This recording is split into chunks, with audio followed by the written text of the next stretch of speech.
નમસ્તે વિદ્યાર્થી મિત્રો, હું જિગ્નેશ કણઝારિયા શારદા મંદિર શાળા પરિવાર તરફથી આપ સૌનું યુનિટ 1 વિની સ્માઇલના છેલ્લા વિડિયો લેક્ચરમાં સ્વાગત કરું છું.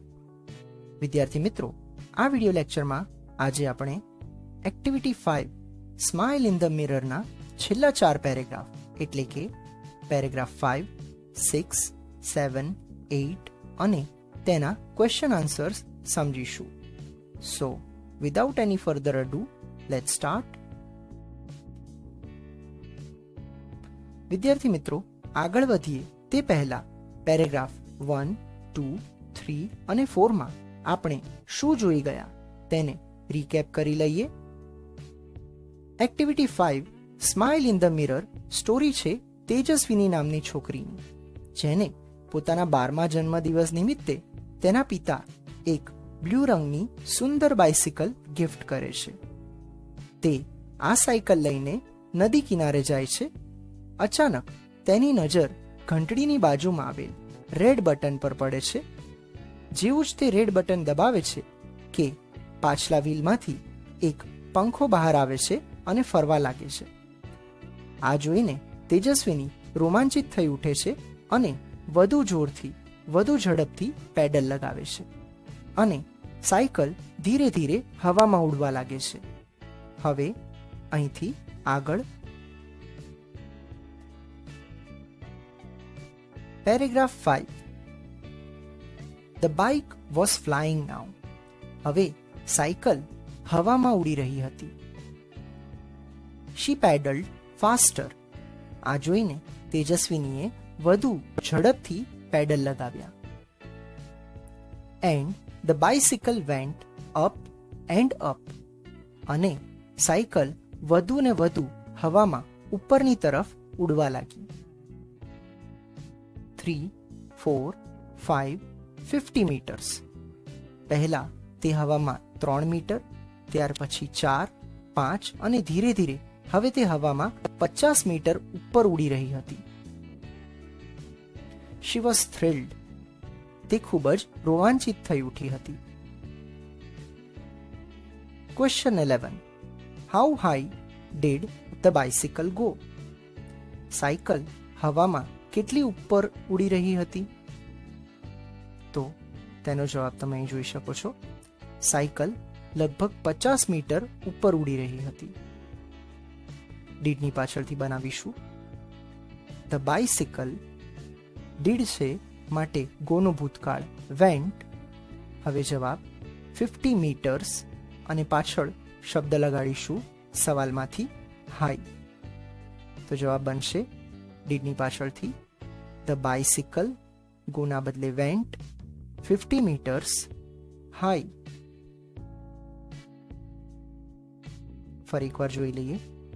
ડીડની પાછળથી ધ બાઇસિકલ, ડીડ છે માટે ગોના બદલે આપણે લખીશું વેન્ટ, ત્યારબાદ 50 મીટર્સ અને છેલ્લે એક શબ્દ ઉમેરીશું સવાલમાંથી જે છે હાઈ. Question 12. What happened when she pedalled faster. જ્યારે તેજસ્વીનીએ વધુ ઝડપથી પેડલ લગાવ્યા ત્યારે શું થયું?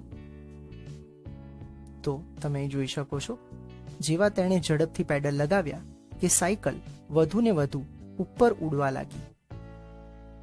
તો સૌપ્રથમ વેનથી અલ્પવિરામ સુધી બનાવીએ. વેન શી પેડલ્ડ ફાસ્ટર, પ્રશ્નાર્થ હટાવીને લગાવીશું અલ્પવિરામ.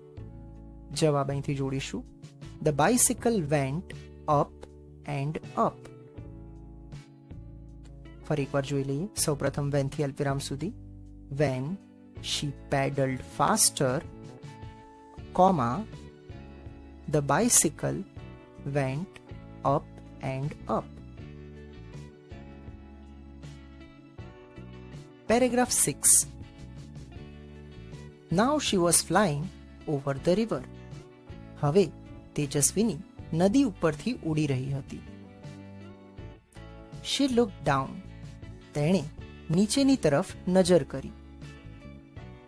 Oh, is that a kite in the river? અરે, આ નદીમાં શું કોઈ પતંગ પડ્યો છે? It was a boat. પણ ના, તે પતંગ નહોતો, તે એક બોટ એટલે કે નાવડી હતી. She turned the handle towards her village. પછી તેણે સાયકલનું હેન્ડલ ગામ તરફ ઘુમાવ્યું. She saw her school. તેને રસ્તામાં પોતાની સ્કૂલ પણ દેખાઈ. Oh no! અરે નહીં!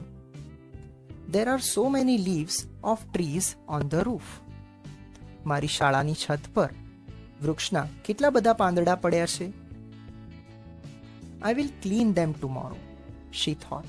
તેણે વિચાર્યું કે હું કાલે જ આ બધા પાંદડા સાફ કરી નાખીશ. Question 13. What did Tejaswini see in the river? તેજસ્વીનીએ નદીમાં શું જોયું? તો આપણે હમણાં જોયું કે તેણે નદીમાં એક બોટ જોયું. ડીડની પાછળથી બનાવીશું. તેજસ્વીની, ડીડ છે માટે સીનું ભૂતકાળ સો, જવાબ અ બોટ અને બાકીનું વાક્ય સવાલમાંથી ઇન ધ રિવર. ફરી એકવાર જોઈ લઈએ. ડીડની પાછળથી તેજસ્વીની, ડીડ છે માટે સીનું ભૂતકાળ સો, જવાબ અ બોટ અને બાકીનું વાક્ય સવાલમાંથી in the river. Question 14. What did Tejaswini see on the roof? તેજસ્વીનીએ છત ઉપર શું જોયું? તો તેણે છત પર વૃક્ષના ઘણા બધા પાંદડા જોયા. ડીડની પાછળથી બનાવીશું. તેજસ્વીની, ડીડ છે માટે સીનું ભૂતકાળ સો. હવે જવાબ many leaves of trees on the roof. અને અહીં આશ્ચર્યચિહ્ન હટાવીને આપણે લખીશું ફૂલ સ્ટોપ. ફરી એકવાર જોઈ લઈએ. ડીડની પાછળથી તેજસ્વીની, ડીડ છે માટે સીનું ભૂતકાળ સો અને જવાબ અહીંથી જોડી દેવાનો છે many leaves of trees on the roof. Question 15. What did Tejaswini decide to do? તેજસ્વીનીએ શું કરવાનું નક્કી કર્યું? તો છેલ્લે તેણે નક્કી કર્યું હતું કે હું આવતીકાલે મારી શાળાની છત સાફ કરીશ. તો ડીડની પાછળથી બનાવીએ. તેજસ્વીની, ડીડ છે માટે ડિસાઇડના બદલે તેનું ભૂતકાળ ડિસાઇડેડ. ટુ, હવે તેણે શું નક્કી કર્યું હતું? To clean. હવે ક્લીન કરવાનું છે શાળાની છત. તો આપણે લખીશું the roof of the school. ફરી એકવાર જોઈ લઈએ. ડીડની પાછળથી તેજસ્વીની, ડીડ છે માટે ડિસાઇડના બદલે ડિસાઇડેડ. ટુ, હવે જવાબ ક્લીન અને બાકીનું વાક્ય જોડીશું the roof of the school. Paragraph 7. Now she was over the farms and fields, green fields. હવે તેજસ્વીની ખેતરો અને લીલાછમ ઘાસના મેદાનો ઉપરથી ઉડી રહી હતી. She was enjoying the beautiful view. તે આ સુંદર દ્રશ્યની મજા માણી રહી હતી. And then she noticed a flock of birds on her way. અને અચાનક તેની નજર પક્ષીઓના ટોળા તરફ પડી જે તેની સામેની તરફ જ આગળ વધી રહ્યું હતું. She applied the brakes. તેણે તરત જ બ્રેક્સ લગાવી. The fan stopped. તરત જ પંખો બંધ થઈ ગયો. And the bike started coming down. અને સાયકલ નીચે જમીન તરફ પડવા લાગી. તેજસ્વીની closed her eyes and held the handle tightly. તેજસ્વીની ખૂબ ડરી ગઈ. તેણે પોતાની આંખો બંધ કરી લીધી અને સાયકલનું હેન્ડલ ખૂબ જ ટાઇટલી એટલે કે મજબૂતીપૂર્વક પકડી લીધું. બટ વિધિન સેકન્ડ્સ, ધડામ, પણ થોડીક જ સેકન્ડોમાં ધડામ દઈને તે નીચે પડી. She cried out. ઓ માં! તે બૂમો પાડી ઉઠી. ઓ માં! Question 16. Where was Tejaswini flying? Tejaswini ક્યાં ઉડી રહી હતી? તો તેનો જવાબ તમે આ પહેલી લાઈનમાં જોઈ શકો છો, ખેતરો અને લીલાછમ ઘાસના મેદાનો પરથી. વોઝની પાછળથી બનાવીશું. તેજસ્વીની વોઝ ફ્લાઇંગ. હવે જવાબ અહીંથી જોડી દઈશું, over the farms and fields. ફરી એકવાર જોઈ લઈએ. વોઝની પાછળથી તેજસ્વીની વોઝ ફ્લાઇંગ, અહીંથી જોડી દઈશું, over the farms and fields. Question 17. What did Tejaswini notice on her way? તેજસ્વીનીએ રસ્તામાં શું નોટિસ કર્યું? તો આપણે હમણાં જ જોયું, તેણે નોટિસ કર્યું કે સામેની તરફથી પક્ષીઓનું એક ટોળું તેની તરફ જ આગળ વધી રહ્યું છે. તો ડીડની પાછળથી બનાવીશું. તેજસ્વીની ડીડ છે માટે નોટિસના બદલે નોટિસ્ડ. હવે જવાબ, પક્ષીઓનું ટોળું એટલે કે અ ફ્લોક ઓફ બર્ડ્સ, અને બાકીનું વાક્ય અહીંથી ઓન હર વે. તમે અહીં આ વાક્યમાંથી સીધે સીધું પણ બનાવી શકો છો. માત્ર શીના બદલે તમારે લખવાનું રહેશે તેજસ્વીની, અને બાકીનું વાક્ય noticed a flock of birds on her way.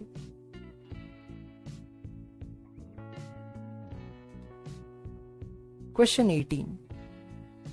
What did Tejaswini do when she noticed a flock of birds? પક્ષીઓનું ટોળું જોઈને તેજસ્વીનીએ શું કર્યું? તો જેવું જ તેને પક્ષીઓનું ટોળું દેખાયું, તેણે તરત જ બ્રેક લગાવ્યું. તો સૌપ્રથમ when થી અલ્પવિરામ સુધી બનાવીશું. when she એટલે કે તેજસ્વીની noticed a flock of birds, પ્રશ્નાર્થના બદલે અલ્પવિરામ. હવે અહીંથી જોડી દઈએ, she applied the brakes. ફરી એકવાર જોઈ લઈએ. when થી અલ્પવિરામ સુધી. when she એટલે કે તેજસ્વીની noticed a flock of birds, comma અહીંથી જોડવાનું છે, she applied the brakes. Question 19. What happened when the fan stopped? જ્યારે પંખો ફરતો બંધ થઈ ગયો ત્યારે શું થયું? તો આપણે હમણાં જ જોયું કે જેવો જ પંખો બંધ થયો, બાઇક એટલે કે સાયકલ નીચે પડવા લાગી. તો સૌપ્રથમ when થી અલ્પવિરામ સુધી. when the fan stopped, પ્રશ્નાર્થ હટાવીને અલ્પવિરામ, the bike started coming down, full stop. ફરી એકવાર when થી અલ્પવિરામ, when the fan stopped, comma અહીંથી જોડવાનું છે, the bike started coming down. Question 20. What did Tejaswini do when the bike started coming down? જ્યારે બાઇક નીચે પડવા લાગ્યું ત્યારે તેજસ્વીનીએ શું કર્યું? તો હમણાં આપણે આગળ જોયું તે પ્રમાણે તે ડરી ગઈ, તેણે આંખો બંધ કરી લીધી અને હેન્ડલ ખૂબ જોરથી પકડી લીધું. તો સૌપ્રથમ when થી અલ્પવિરામ સુધી બનાવીશું. when the bike started coming down, પ્રશ્નાર્થ હટાવીને અલ્પવિરામ, અહીંથી જોડી દઈશું, તેજસ્વીની closed her eyes and held the handle tightly.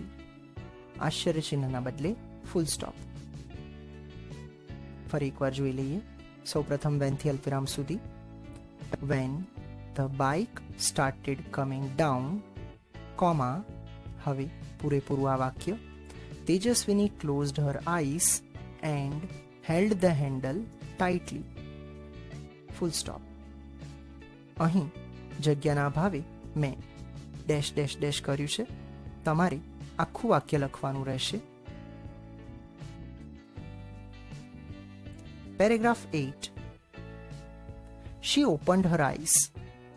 Oh my God. તેજસ્વીનીએ પોતાની આંખો ખોલી અને કહ્યું, અરે ભગવાન. It was a dream આ તો એક સપનું હતું. She got up. તે ઊભી થઈ, વોશ્ડ અ ફેસ, પોતાનું મોઢું ધોયું, and looked into the mirror, અને અરીસામાં જોયું. It was a dream this time. આ વખતે ભલે આ એક સપનું માત્ર હતું. But it will not be a dream forever. પણ હંમેશા માટે આ સપનું નહીં રહે. She promised herself. તેણે પોતાની જાતને વચન આપ્યું, I will make a bike like this. હું આવી જ એક ઉડતી સાયકલ બનાવીશ. And fly over my village. અને જરૂરથી મારા ગામ ઉપરથી ઉડીને પસાર થઈશ. She smiled at herself in the mirror. આમ વિચારીને તે અરીસામાં પોતાની જાતને સ્માઇલ આપવા લાગી. No question answers from this paragraph. આ પેરેગ્રાફમાંથી કોઈ ક્વેશ્ચન આન્સર્સ નથી.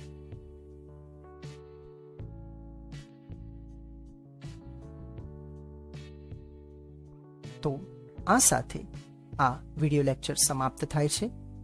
Thanks for watching. આશા રાખું છું કે આપ સૌને ચારેય પેરેગ્રાફ અને ક્વેશ્ચન આન્સર્સ ખૂબ સરસ રીતે સમજાઈ ગયા હશે. જો તમને આ વિડીયો ગમે તો લાઈક કરો, અન્ય વિદ્યાર્થીઓ સાથે શેર કરો, and do subscribe for more upcoming videos. ફરી મળીશું યુનિટ 2 ના વિડીયો લેક્ચર સાથે. ત્યાં સુધી સ્ટે હોમ, સ્ટે સેફ.